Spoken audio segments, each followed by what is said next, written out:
Hi, in this video I show you how to use anonymous class in Java. So what is anonymous class? We say that they are in the classes but don't have any name. And because they don't have name, we cannot create an instance using the class as usual. And instead, we must declare and instantiate objects in a single expression at the point of use. So what is it? So let's say that I have an interface I displayed in here. Alright, so let's create an anonymous class. Alright, so this is an anonymous class. We say that new iDisplay. You see that iDisplay is the interface, right? You cannot use the new here, right?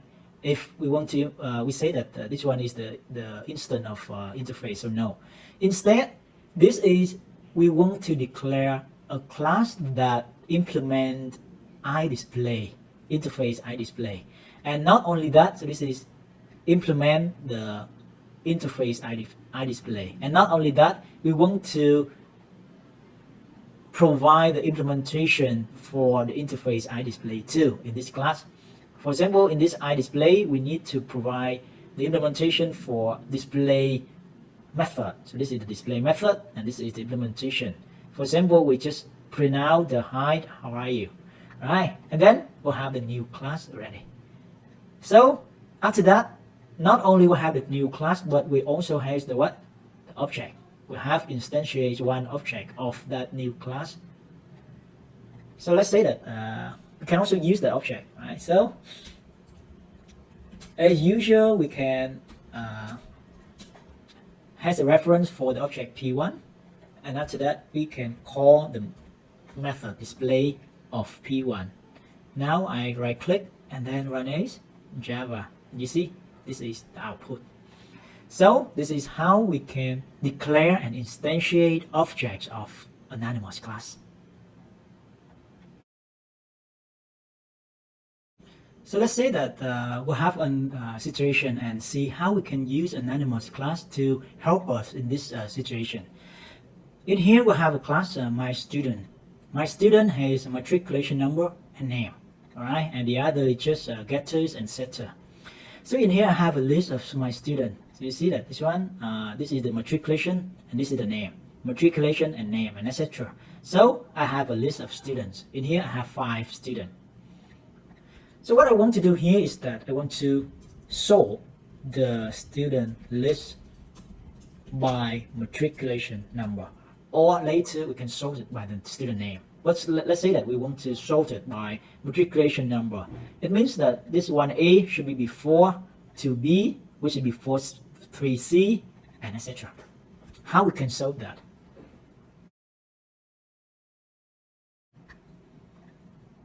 So we say that in Java collection method, there is a sort method for us. So this is a sort method. What is the input of the sort method? So there's 2 input. The first one is the list itself. So this method helps us to sort the list.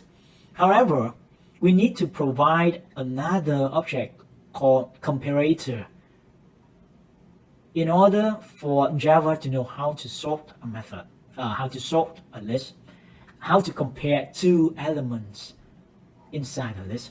So let's see, we want to implement this one. Okay, so let's say that I have a list in here.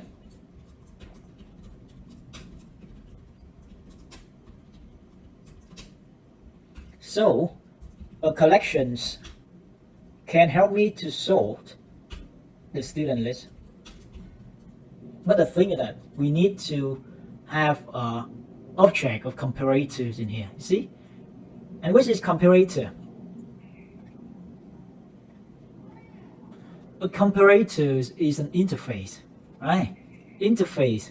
And in order to implement this interface, we need to implement this method, compare of 2 elements. Alright, so it's normally in order to implement an interface, right? So we need a object that of a class that implements an interface comparator in here. So usually what we do, we create another class, maybe student comparator. And this one needs to implement comparator. and the input is to object of student or my student. Now the next one is to implement the method compared to, right? Because this one is this class implement the interface comparator. So compared to, for example, I want to compare based on student matriculation number. So this is S1 and S2. So S1 get matriculation number and compare to S2. Alright, so the order is based on the matriculation number. So I have the class already. Now I create the object of the class. Alright, so in here I create the object of the class, new student comparator. And then after that I can display the list. So let me copy and paste to save your time. Okay, so we have the print student list in here. Right click and then let's print it. And you see, this one is 1A before 2B, 3C, and etc. So it's okay. Successful.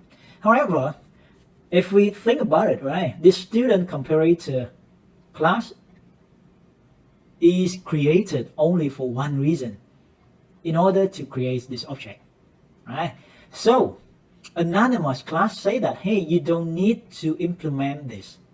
You don't need to create a class in here, but rather you can directly in here create the anonymous, which is implement comparator right away. So copy here, and at the same time create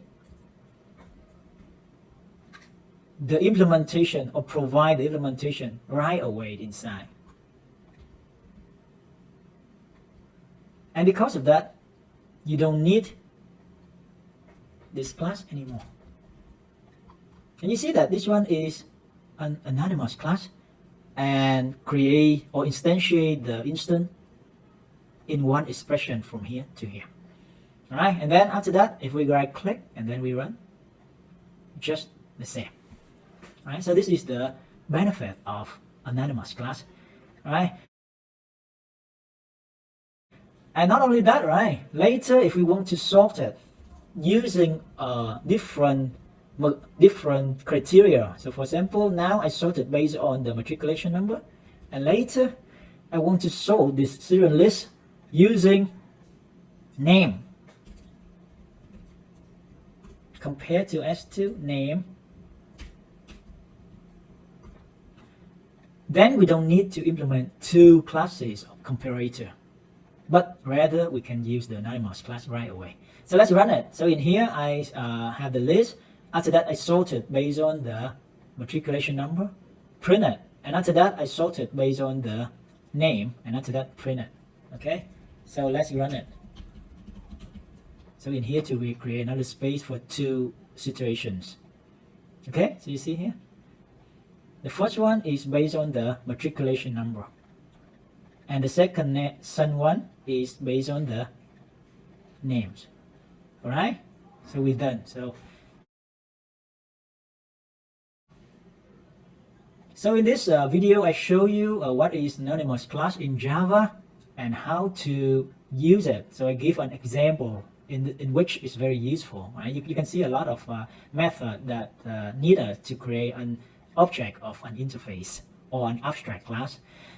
So in summary, the anonymous class is the one without any name, right? And then it's implement interface or abstract class or extended class without any class name, and provide the implementation of the method inside that.